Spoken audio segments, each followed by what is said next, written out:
to the Old Man Orange Comic Book Show, the nice little spin-off of the Old Man Orange podcast. I'm your host today, Spencer Scott Holmes, and if you've never tuned into this show before or have no idea what Old Man Orange is, this show right here is where we pick about one or two comics and kind of talk all about them. Hopefully something you might not have heard or maybe seen at the store and didn't know, like, hey, I don't know if that's good or not.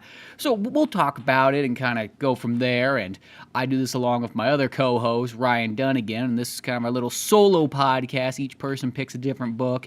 They kind of do their thing and then piece them all together. If you want to check out Old Man Orange podcast, we'll go there. We talk about anything and everything that makes us laugh, cry, or hurl. All kinds of good stuff there. But there was a book that I found.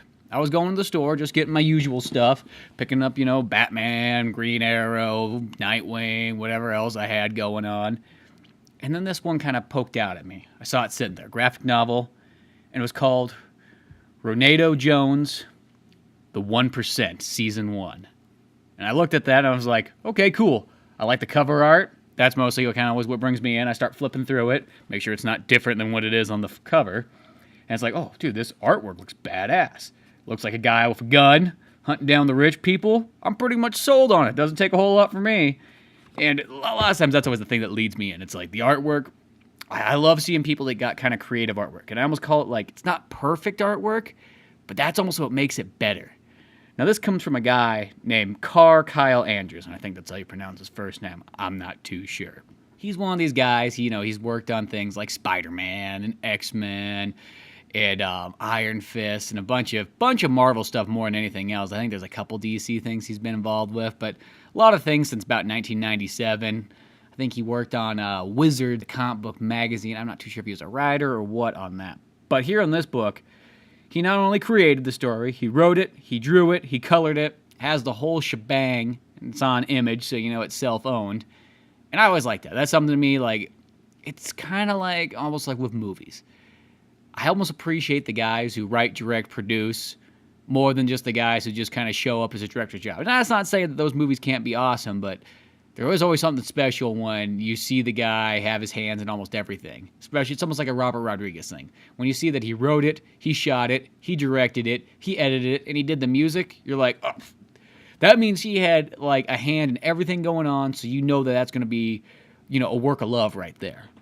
And going with comic books, I feel the same way too. It's, once again, not saying there's nothing wrong with like when you got the 6 or 7 man team where everybody's got their different little jobs. But there's something special when a guy not only writes it, but then he draws it, and especially if he inks and colors it too and does the letters. Actually, might not have done the letters. Somebody else might have done that part. But other than that, though, that's always really cool. First and foremost, look at this book. Just sells it right off the top. I mean, it's got not only a nice little yellow background, but there's just a guy standing there with a gun, a big old Magnum-looking thing with pretty much like a bayonet knife on it, and he's kind of dressed almost in like a suit, but sort of, well, yeah, I guess it is a suit. And he's holding pretty much some dead, rich, hooker-looking lady, and there's a bunch of naked, fat, dead bodies around him. And it just says, choke on this shit. Or it's just a choke on this. Kind of goes on. And then you flip this bad boy open, and it's like, this is almost its selling point right here. It says, the super rich are super fucked. So unless you're, the only people that probably be a fear of this, anybody who's like some evil Republican, that's the guy who's going to fear a book like The 1%. But, to me, I love anything that's like freedom fighting, rage against the machine, fight the power. Like, you know what I mean? Like, that's kind of, in a sense, at the end of the day, that's always what superheroes are all kind of about. And then when you could see when somebody's going in, and not only are they just fighting, villains, and gangsters and things like that, but they're fighting like the true evil, the people that are kind of like the unspoken, the hidden away, the super rich who have, that are doing the worst of the worst, and taking everybody else's money and barely paying anybody that works for them. So in this one here, I think you pronounce it Renato Jones. I'm not too sure. It's Renato. It's, when you read a comic book, you kind of just make up your own way of pronouncing things. Then once they finally make a movie of it, you go, oh, is that how you're supposed to pronounce it? Kind of the Ra's al Ghul thing. Everybody's confused. But in this one, it's just kind of, he's hanging out like on this yacht. And pretty much how he hides, he's our main character. He's the one fighting the power in this story. And he's on this giant kind of not cruise ship, but like a personal yacht, but it looks like the size of a cruise ship. It's not even like a yacht size, with this other super rich dude who's just got like helicopters, servants left and right, everything you could, ask for, he's got it there. And he's kind of hiding in because he's inherited this money pretty much through, it tells it in the story because it's not really his thing, but he takes over the role of Renato Jones and becomes this freedom fighter with this guy who's pretty much almost like the Alfred of the book. There's this older man who sort of takes him in and sort of trains him and prepares him for all this stuff because his parents were originally killed early on, and then he was living on the streets in like Indonesia or something like that. And at about like age 9 or something like that, he's brought in and said, hey, no, here you go. You're this rich kid inheriting all this stuff here. And then his aunt comes by, says, oh my gosh, my son's or my grandson or whatever the fuck he is, been gone forever. So he's back. We can, live again. No more hardships and all this stuff. Not realizing that she realizes that it's not him, tries to hunt him down. That's a pretty cool scene. I don't even want to spoil it. It's worth just seeing what happens. But, so at this point, he's been training almost like a Batman, to fight crime against the evil and the wicked of the rich. And by doing so, he has to kind of hide in that he is this super rich guy with all these horrible agendas, just like anybody else who doesn't care about anything else but stocks and money and growth and could give a fuck about, like, pretty much the workers and anybody else that's not superior. So in this process, he's talking to this guy, and this guy's always referring to him like, oh, dude, you're going to love this place here. It's like, this is amazing. Look at this servant here. Anything you want, you can get. This is what it's all about. And then as shit starts to go down, they hear about, on the TV, pretty much his alter ego superhero costume, which, God, what the heck is his name? The Freelancer, which I think that's a really sweet name. So that's kind of the guy, in a sense, like the Punisher, who's coming to hunt these guys down. So he's like, oh, fuck, the Freelancer's here. We got to go hide.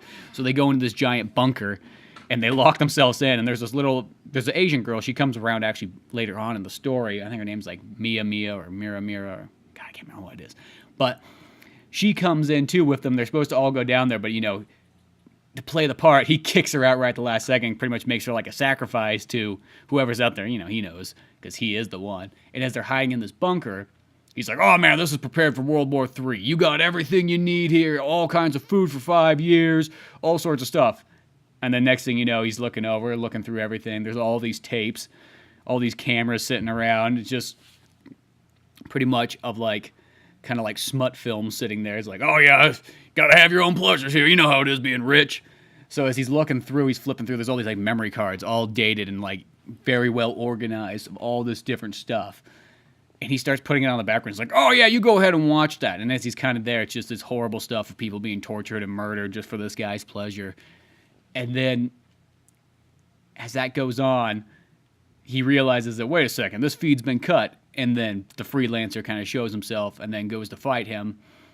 And, turn into this big battle of violence and carnage and all kinds of stuff like that. I mean, the artwork in here is amazing. And, like, when there's violence, there's violence. When there's blood and guts, it's everywhere. It's really cool. And he's fighting off these people. I mean, it's one of those kind of stories. It sounds simple when you explain it. It sounds like one of those ones like, hey, what are we doing here? We're fighting, we're fighting the super rich, we're fighting the 1%. It relates, we see it all the time on TV, all these super rich people that, almost have no respect for anybody else because, in a sense, they don't know any better. At the end of the day, they were never educated properly. They lived in a life that was filled with the golden spoon. In a sense, no real worries, like their kind of problems really are not even problems at the end of the day. They're just more like small, I don't know, it's just nothing really. But in this book, though, it's just, he just goes through, and it's just, there's so much cool things in here. The artwork's amazing, too, and it kind of changes styles. Like, it's almost got like a Grindhouse-y feel where the pages look like they've been kind of folded and bent, almost like old posters, and it's got grain on it and everything like that, which I come to learn that Kaare Kyle Andrews, the guy who created it, he's also done some movies, too. Like, he did, I know it wasn't really the most well-received movie, but he did Cabin Fever 3, which, at the end of the day, I'm like, good for him, dude. He's going from comics, making movies, doing everything he likes to do, but you can kind of see that, okay, if he's did that, he probably has a love of horror movies and all kinds of things there.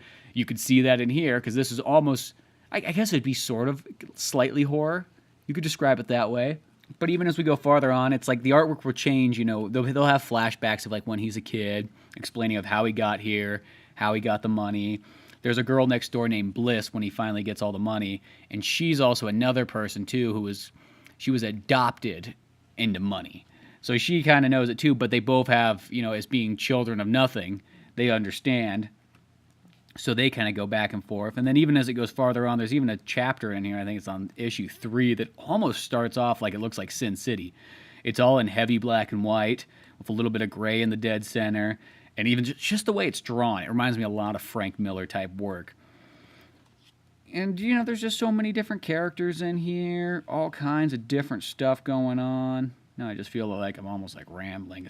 It's that sort of thing. It's like when you almost like love something so much, sometimes you just talk about it, you just go, it's just, the violence and the gore and all the cool stuff. You almost sound like a child explaining his favorite cartoon show to somebody. Just one of those ones where it's like, look at all this stuff. It's so amazing. Like, let me explain the part where the spaceship comes in and stuff. And there's not that in there. But it does have, it's cool where it's, it's still got a little bit of fantasy, sci-fi, I guess you could say, in there. Just enough, not to ground it so much in reality, which I personally like there. I always kind of hate when things sometimes are 100%, like, let's ground this in reality. I mean, unless it's like based on like a true story of something in the past, that's different. But for the most part, it's like, I like the little bit of sci-fi or fantasy. I always feel like if you're going to be that grounded in reality, well, I might as well just look out the window, because that's pretty much what we're doing. We're not here to watch an entertaining story. We're now just looking at real life.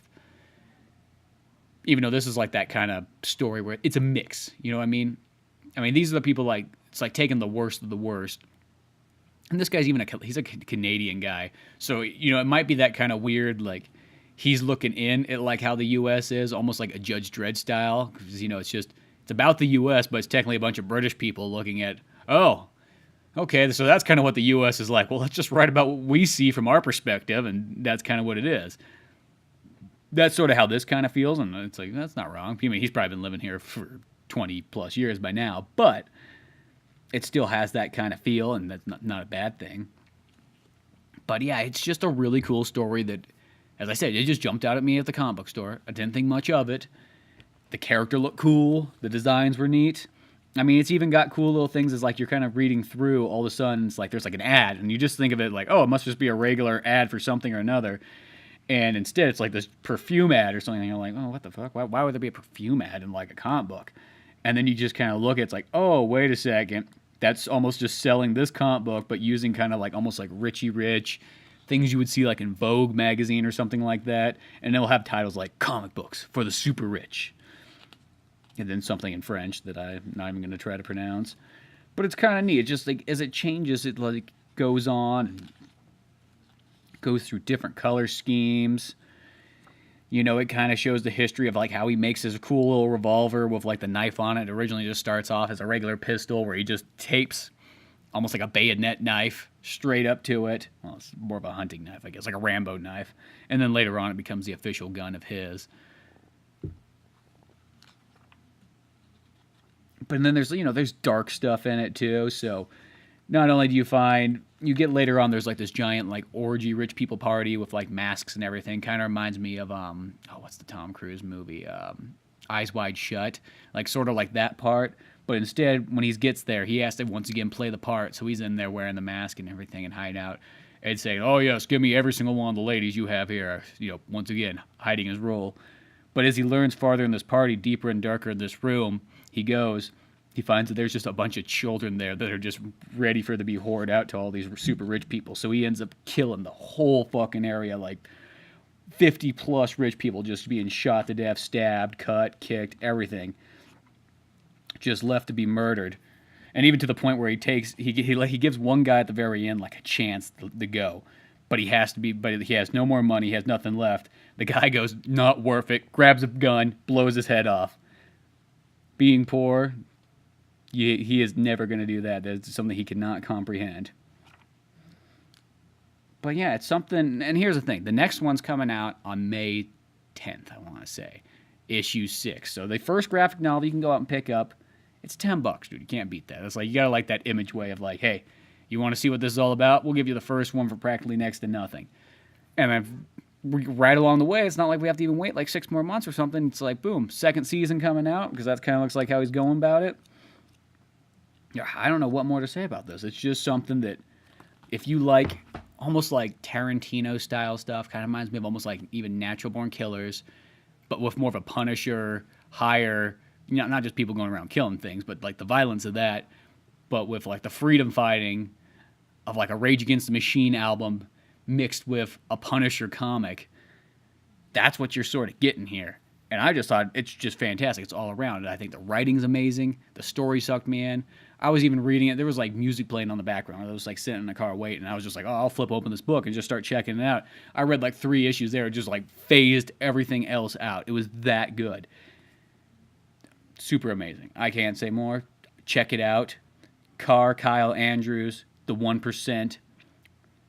You'll see it's like a bright yellow book if it's sitting there, but if not, you'll catch it by the side. It's probably one of the best Image books I have read in like the last year. And there's a bunch of other really good ones. I mean, Reborn's amazing. I like Motor Crush was sweet.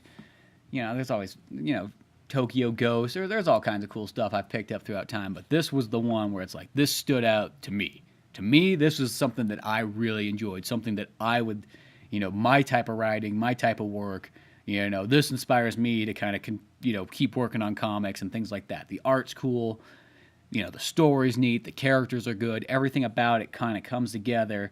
It's got great color, everything you could like in a cool comic. Maybe one of those ones where it wouldn't be somebody's, you couldn't just hand this just to anybody. That might be, it'd probably be a little bit too hardcore for a regular person, but anybody who's deep into comics and deep into filmmaking, storytelling, you're going to really like this.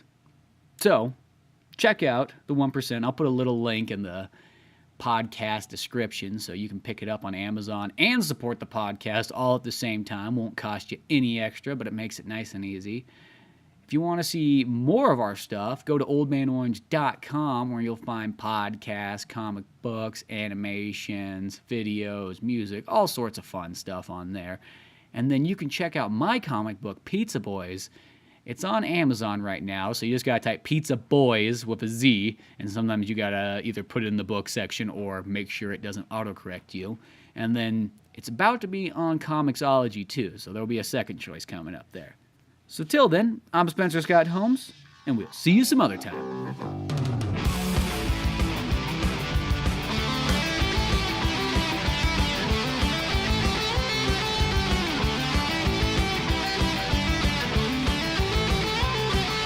Try to make a killer out of just some boy. You're kicking up the sun and the center destroys. It's the same old money for the same old line. You're pushing for the pennies as the days fly by. I'm number one, number one. It's all you ever wanted, number one, number one, number one. It's all you ever wanted since the moment you started.